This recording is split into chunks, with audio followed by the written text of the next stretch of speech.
My name is Larry Christensen. This is my wife, LaVon. We're the parents of Bob and 4 other siblings. We're focusing on Bob today because he loved animals. That love of animals was innate in Bob. Cattle, hogs, dogs, whatever, he loved animals. And when he was in the 8th grade, we had a partnership, B&L Finishing. So a dear farmer friend of ours gave Bob 2 mother sows. His motto was, and these words resonated in Bob's mind, he would say, "Hogs will pay the mortgage, Bob." That's when Bob started in the farrow to finish hog business. But the biggest help Bob had was his dad for encouragement, support, and advice. He was 18, 19 years old, just out of high school, already starting to raise pigs on his own. Even as a youngster, he had great contacts and great vision to see where the industry was, what was happening in not just this local area, but across the nation. We both worked with the veterinarian, Dr. Tim Lola. And as he was a consultant, he decided he wanted to get a bunch of producers together. So in the early 80s, he invited myself and a bunch of other people, including Bob, to be part of what he called a breakfast club. It evolved an hour of talking pigs and having breakfast. Bob early on recognized how production was changing in the southeast United States. And he would bring that perspective to these breakfast club meetings we had. And we would do a lot of discussion on, this is the way the Midwest is farming today, the future might be there. So as he brought that perspective of the industry, if you think back of it, it really changed, because at that point we were all one-site production, meaning we would farrow and birth the pigs and we would bring them to market all in one site. Bob had an incredible ability to focus on a project. Bob surrounded himself with some good people to help execute the plan, and he was a leader of that plan, and I think we all learned from that also. When he built his first sow farm, no one else was building it. When he built his feed mill, his first feed mill, there was probably no one in the world that knew more about building a feed mill than he did. In '94, when we met, Bob was growing, for Minnesota, he was adding 10,000 sows a year, which was just unheard of.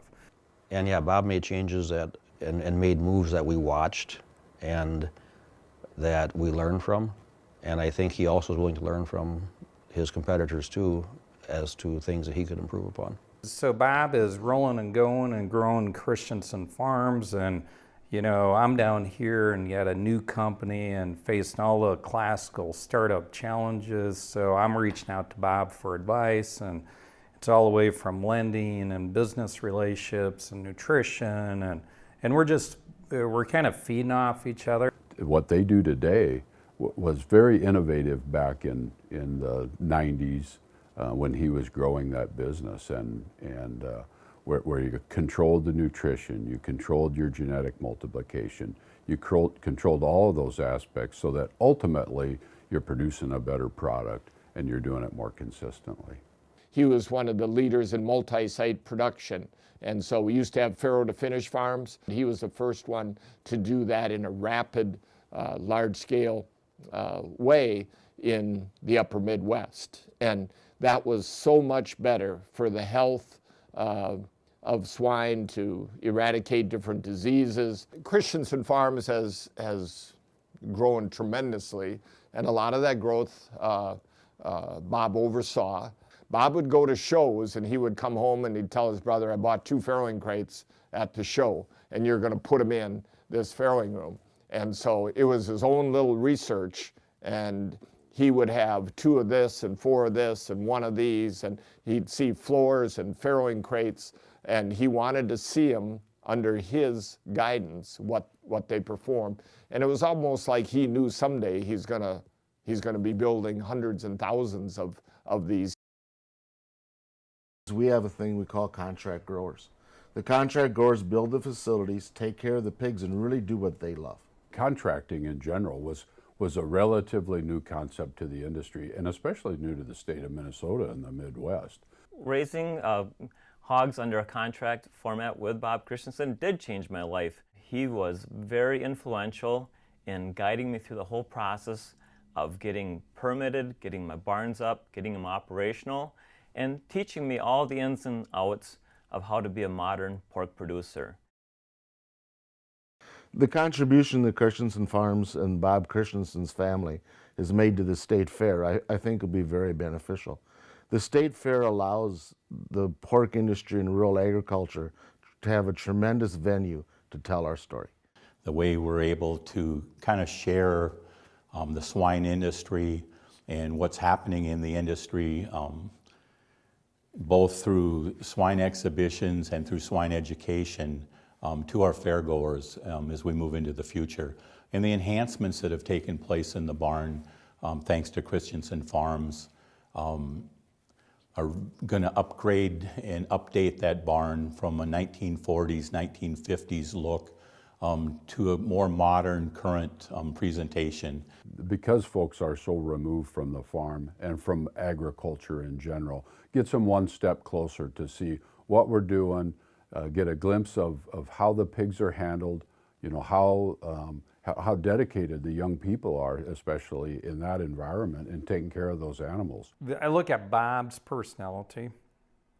I think he'd, looking down at us, I think he'd be honored to have the barn commemorated in his name.